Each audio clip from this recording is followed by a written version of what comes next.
Hello दोस्तों, नमस्कार। आप सभी का स्वागत है हमारे यूट्यूब चैनल पे।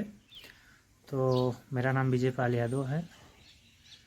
तो मुझे इंस्टाग्राम पे कोई रमन करके उन्होंने मैसेज किया था। उन्होंने पूछा था कि एक टूरिस्ट वीज़ा का जो है, जो टूरिस्ट पे मॉरिशस आना चाहते हैं उसके बारे में कोई एक वीडियो करो। तो मैं सोचा क्यों ना एक वीडियो करते हैं और आप लोगों को उसके बारे में एक जानकारी अच्छे से देते हैं। तो टूरिस्ट वीज़ा का क्या है कि आप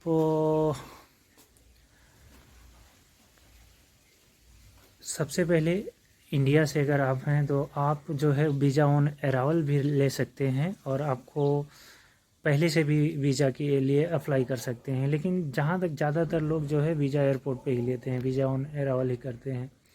आपको होटल बुकिंग चाहिए, फ़्लाइट का बुकिंग चाहिए, रिटर्न अप डाउन दोनों टिकट होना चाहिए और आपके पास कुछ पैसे होना चाहिए कि मॉरिशस में कहाँ रहेंगे, कैसे रहेंगे। और आपके पास एक प्लान होना चाहिए जो बताने के लिए कि आप कितने दिन के लिए आए हैं और क्या करने के लिए आए हैं। जाहिर सी बात, आप घूमने के लिए आए हैं तो आपको ये बताना पड़ेगा। और बाकी आपका पासपोर्ट, ज़्यादा कुछ ऐसा और लगता नहीं है। तो जब आप मुंबई या दिल्ली एयरपोर्ट पे जाएंगे तो आपको वहाँ पे आपका रिटर्न टिकट देखेंगे और होटल बुकिंग देखेंगे और फिर आपको आने देंगे। यहाँ पे आप आएंगे तो आपको कुछ सवाल जवाब करेंगे। आप कितने दिन रुकने वाले हैं, कहाँ रुकने वाले हैं, आपकी होटल बुकिंग क्या है, रिटर्न फ़्लाइट टिकट का क्या है। तो ये सब जो है आपको सवाल करेंगे। तो फिर उसके बाद पूछेंगे आप कितना पैसा लेके आए हैं। तो थोड़ा देखेंगे कि अगर आप यहाँ मॉरिशस में आ रहे हैं तो इतना दिन रुकने वाले हैं तो कितना पैसा लेके आए हैं, क्या आप जो है अपने ऊपर खर्चा करने का पैसा है या नहीं है, या फिर दूसरे के भरोसे आए हैं। और एक और तरीका है, क्योंकि अगर आपका कोई फैमिली मेम्बर मॉरिशस में रहता है या कोई आपका दोस्त है या कोई जान पहचान का है तो वो भी जो है वो भी आपको स्पॉन्सर कर सकता है मॉरिशस में। वो एक इनविटेशन लेटर देगा और फिर उसके थ्रू आप जो है मॉरिशस में आ सकते हो। तो जब आप एयरपोर्ट पे आओगे तो आपको पूछेंगे तो आपको जाहिर सी बात है अपने फ्रेंड का नंबर, उसमें सारा कुछ रहेगा, लेटर रहेगा, उसकी आईडी नंबर भी सब रहेगा। तो चेक करेंगे तो बोलेंगे ठीक है कि मैं जा रहा हूँ अपने दोस्त के यहाँ और ऐसा ऐसा है। तो इस सिचुएशन में आपको ज़्यादा पैसा शो करने की ज़रूरत नहीं है, आराम से आपकी सारी चीज़ें हो जाती हैं। और दूसरा, एक भाई किसी ने मैसेज किया था कि मैं यहाँ काम करता हूँ और मैं अपनी फैमिली को बुलाना चाहता हूँ, मैं अपनी वाइफ को यहाँ बुलाना चाहता हूँ, तो कैसे बुलाऊँ।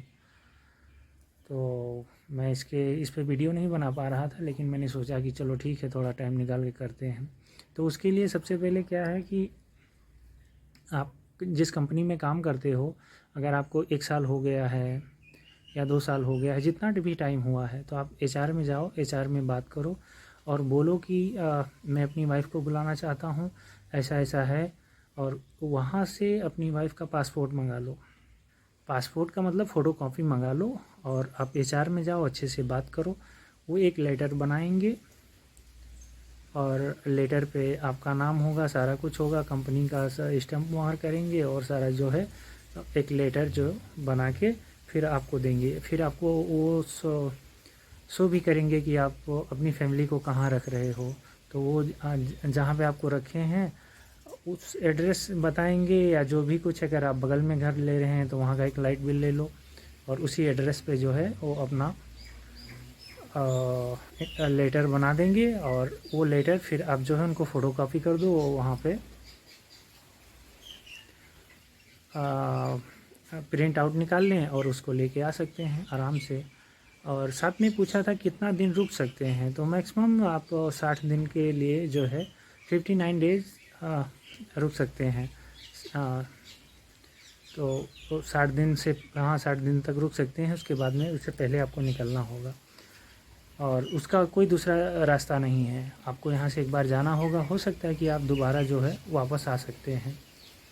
वापस मतलब कि आप मेडागास्कर चले जाएं, वहाँ से रिटर्न आ जाएं, या इंडिया जाके वापस आ जाएं, लेकिन आपको कंट्री छोड़ना होगा।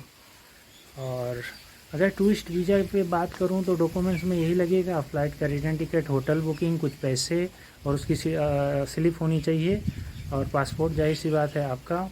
और कितने पैसे साथ में लाएं तो डिपेंड करता है कि कितना आप खर्चा कर रहे हैं। मुझे लगता है कि आपके पास होनी चाहिए मॉरिशस करेंसी 20-25 हज़ार हो तो ठीक है, क्योंकि खर्चा करोगे ना तो इतना होना चाहिए। दूसरी बात कितना टोटल खर्चा होगा, मतलब आप 1 हफ्ते या 10 दिन का टूर लेके आना चाहते हैं तो टूरिस्ट वीज़ा पे कितना खर्चा होगा। तो मुझे लगता है कि अभी जो है आपका 70 से 80 हज़ार का टिकट हो जाएगा अप डाउन का दिल्ली से। मुंबई से थोड़ा कम होगा, 10 हज़ार कम रख लीजिए। होटल बुकिंग का हो जाएगा आपका, अगर आप 10 दिन के लिए आ रहे हैं तो होटल बुकिंग भी हो जाएगा 25-30 हज़ार रुपये, क्योंकि महंगा है, होटल महंगे हैं। तो ये हो गया, और यहाँ रुकने का वो सब, तो 1,50,000 से ऊपर आपका बजट जाएगा एक आदमी का।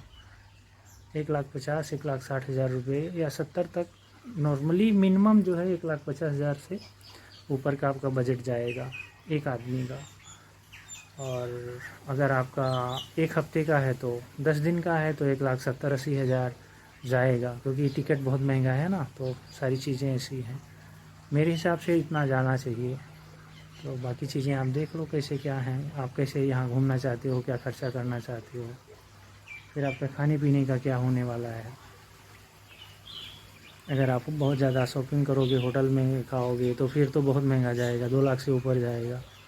लेकिन आप नॉर्मली जस्ट घूमने के लिए आना चाहते हैं तो भी 1,70,000 रुपये के आसपास आपका खर्चा आएगा।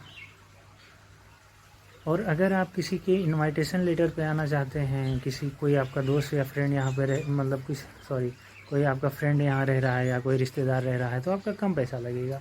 तो आपका टिकट का आ जाएगा 70-80 हज़ार रुपये में। टैक्सी का होगा आने जाने का, इंडिया करेंसी समझ लो 7-8 हज़ार इंडिया करेंसी टैक्सी का हो जाएगा अप डाउन का। और फिर अपने फ्रेंड के साथ रहोगे, खाने पीने का तो बहुत ज़्यादा नहीं होगा, अगर कोई है यहाँ पहले से तो ये हो जाएगा। और बहुत ज़्यादा नहीं होगा, आपको 1,30,000 तक आप आराम से जा सकते हो। अगर आपका यहाँ पे कोई है तो 1,30,000-40 हज़ार में आप जा सकते हो। अगर आपका कोई यहाँ नहीं है तो 1,70,000 के आसपास जो है आपका ख़र्चा होगा। तो ये रहा टूरिस्ट के बारे में। अगर और भी कोई किसी ने और पूछा था कि क्या होटल में रुकें या अपार्टमेंट में या घर ऐसा करके ले। देखो, होटल में रुकोगे तो बहुत महंगा पड़ेगा। अगर आपको कोई अपार्टमेंट में ऐसे कुछ मिल जाता है या कोई घर मिलता है तो वो सस्ता मिल सकता है।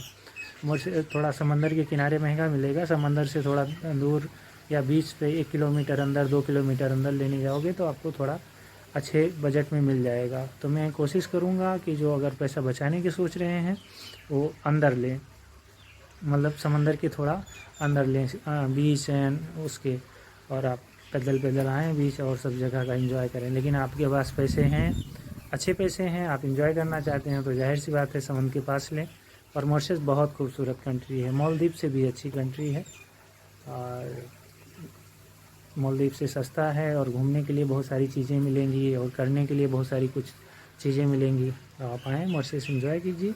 और आप हमारे यूट्यूब चैनल को देखते रहिए, अपने दोस्तों के साथ शेयर कीजिए।